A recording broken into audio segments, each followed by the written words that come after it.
Olá, eu sou o psicólogo Ricardo Chagas e hoje eu vou fazer uma análise psicológica da personagem Peggy Olson, protagonista da série Mad Men, ao lado do icônico Don Draper. Podemos até mesmo dizer que o protagonismo da personagem é ainda maior e mais clássico, já que é possível relacionar o seu arco à jornada do herói. Diferente dos heróis mitológicos, Peggy não possui uma espada nem sequer enfrenta dragões ou outras criaturas míticas. Como Mad Men se passa nos Estados Unidos dos anos 60, a espada simbólica da personagem são suas habilidades, e o grande dragão que ela precisa enfrentar não é apenas uma sociedade que desvaloriza e objetifica as mulheres, mas também uma sociedade que teve seus valores transformados no contexto pós-Segunda Guerra Mundial. Desde o primeiro episódio da série, Smoke Gets in Your Eyes, o espectador é representado pela própria Peggy. Ela é a funcionária novata da agência de publicidade Sterling Cooper, e assim como o espectador, está sendo apresentada a este novo local de trabalho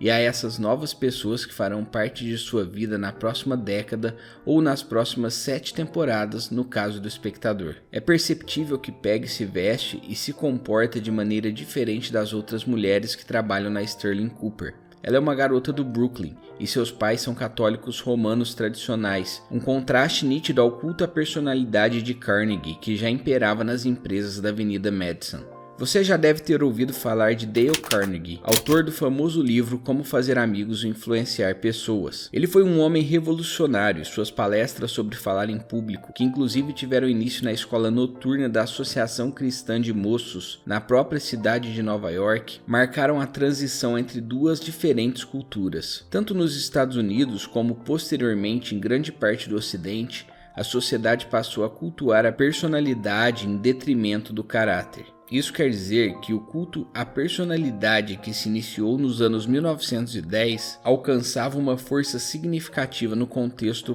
pós-Segunda Guerra Mundial em que se passa Mad Men. Mas quais são as principais diferenças entre o culto ao caráter e o culto à personalidade? O primeiro se baseia em valores religiosos. Honra, seriedade, respeito e honestidade eram as características essenciais no mundo dos negócios. A maneira como um indivíduo levava a sua vida pessoal exercia uma grande influência em sua vida profissional. Para o culto à personalidade, por outro lado, a vida pessoal do indivíduo não importa tanto assim. No entanto, possuir uma persona sociável, assertiva e agradável é essencial na vida profissional do indivíduo. Sem Carnegie, não teríamos hoje esta cultura baseada na extroversão, que movimenta a indústria das palestras motivacionais, dos coaches, dos livros de autoajuda e até de igrejas. Falar como um performer e ter um aperto de mão firme são atributos mais importantes do que os valores religiosos tradicionais. Esta cena de Mad Men representa muito bem essa transição. O contexto é que uma secretária mais velha do escritório havia acabado de falecer na mesa de trabalho.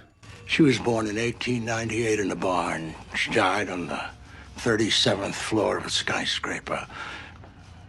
She's an astronaut. Mas como este período de transição se relaciona com Peggy?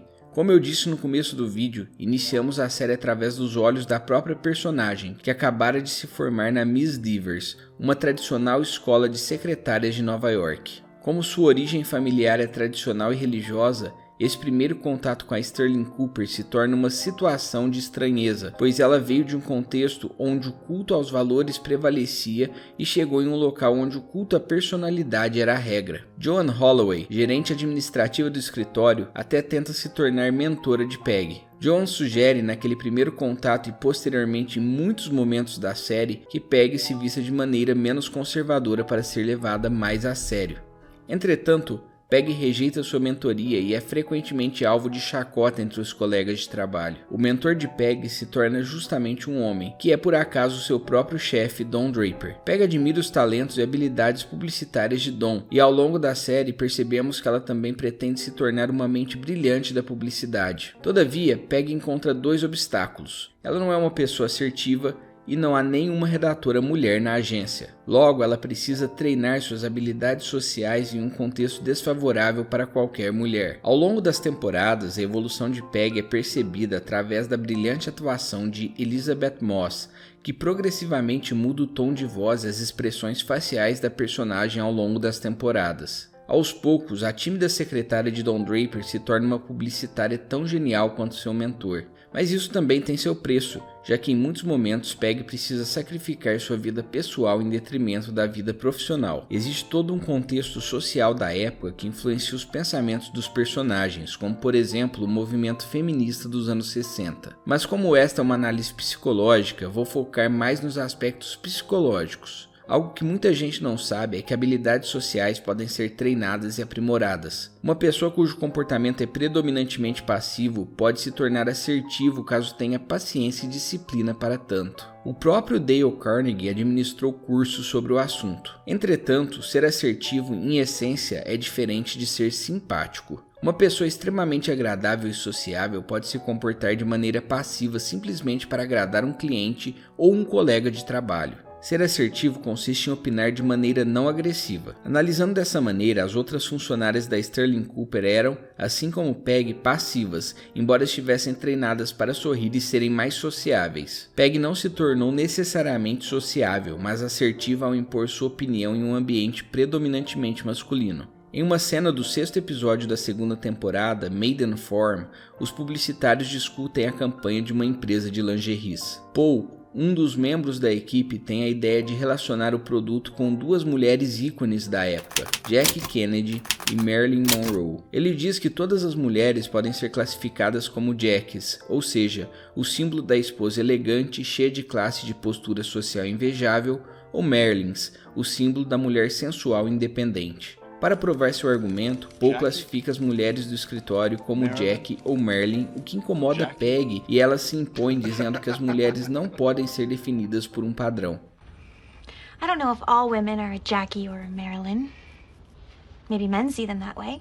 Vale ressaltar que essa cena acontece na 2ª temporada, ou seja, no começo da série, e mesmo assim ela consegue impor sua opinião e descontentamento. Diferente do que era comum e aceitável na época, Peg não aceita ser rotulada pelos seus colegas de trabalho, sejam estes mulheres ou homens. Apesar de suas habilidades sociais e até seus trajes terem mudado ao longo das temporadas, ela se manteve fiel à sua essência. Assim como Don Draper possuía uma persona impenetrável, mas uma sombra vulnerável, como falei em minha análise sobre o personagem, caso você não tenha assistido, vou deixar o link aqui no card. Peg é justamente o oposto de Don. Sua persona é naturalmente vulnerável, com uma aparência feminina e inocente, mas sua sombra é rígida e determinada. Em sua explicação sobre Anima e Animus, figuras arquetípicas junguianas que representam o lado feminino de um homem e o lado masculino de uma mulher na psicologia junguiana, respectivamente, Murray Stein diz que a face interior dessa mulher de aparência muito feminina revela uma personalidade de aço. Em dado momento da série, Don se refere a Peg como uma extensão de si mesmo, mostrando que as duas figuras são,